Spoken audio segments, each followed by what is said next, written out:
going into the Garden to do my own show was like, you know, one of the greatest moments of my life. You know, you thought you did shows before, you thought you did tours, you did all these great things. But being a New Yorker and playing the Garden and selling it out is a dream. I think it's every kid from New York's dream.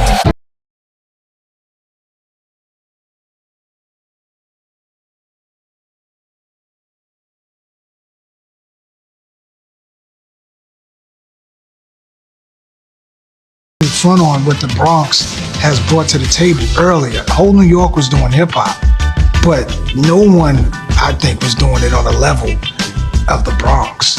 At that time, nah. With this lyric that KRS once said,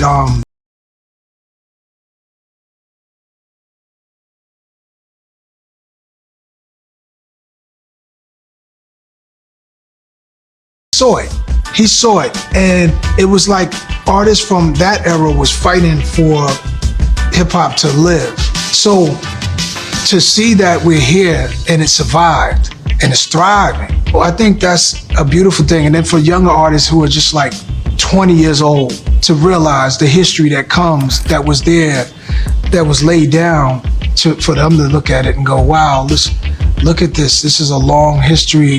This has deep roots, and this is a great, beautiful history they should be proud of. I recently saw an interview with Ice Cube, and he was talking about the East Coast, West Coast feud didn't start with Biggie and Pac.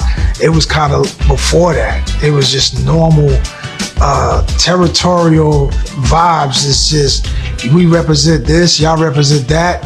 And, you know, battle. The essence of hip hop is also the battle. So everything was competitive, and New York was on their bullshit, and West Coast was on their bullshit, and the South, you know, and so on. So to have everybody there together is what the birthday of hip hop should be about. It shouldn't be just one region. It shouldn't be one borough. It shouldn't just be one city. It shouldn't be one. Everybody should be together. Love to hear the story, how the thugs live and worry. Stuck down in car seats, heat's mandatory.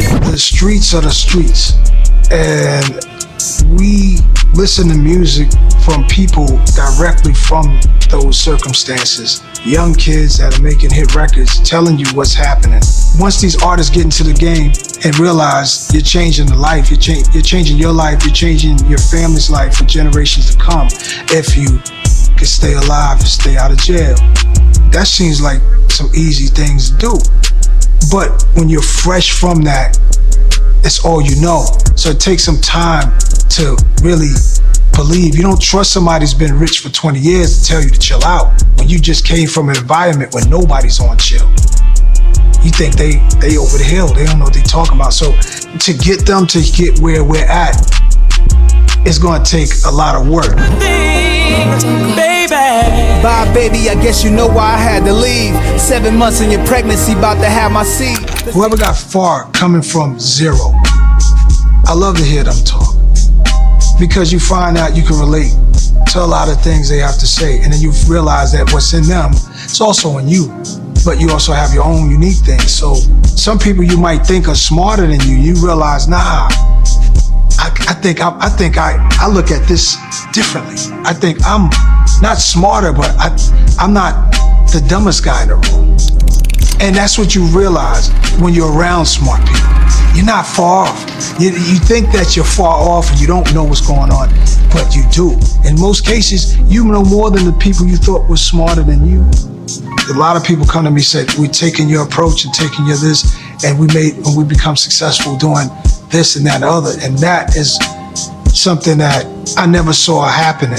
I was used to people hearing my music, and if they liked it, they told me. But seeing my business moves and wanting to do those things, I'm like, I'm doing more than I ever thought I'd be doing for people. And I'm speechless about it. It's beautiful. Stand above the surface, another purchase. I know my purpose, hopping out in retro Jordan 1. It's a great experience for me to work with a West Coast or California producer who makes records that sound like New York producers did them, because it's just an art thing. He can make that, he can do music that sounds like, he can have me rapping on West Coast stuff, and he does it where it still sounds like me. That's the magic.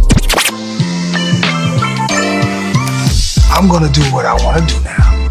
And it's the freedom of creating records because I just feel like it. It's a hobby to me now to go to work.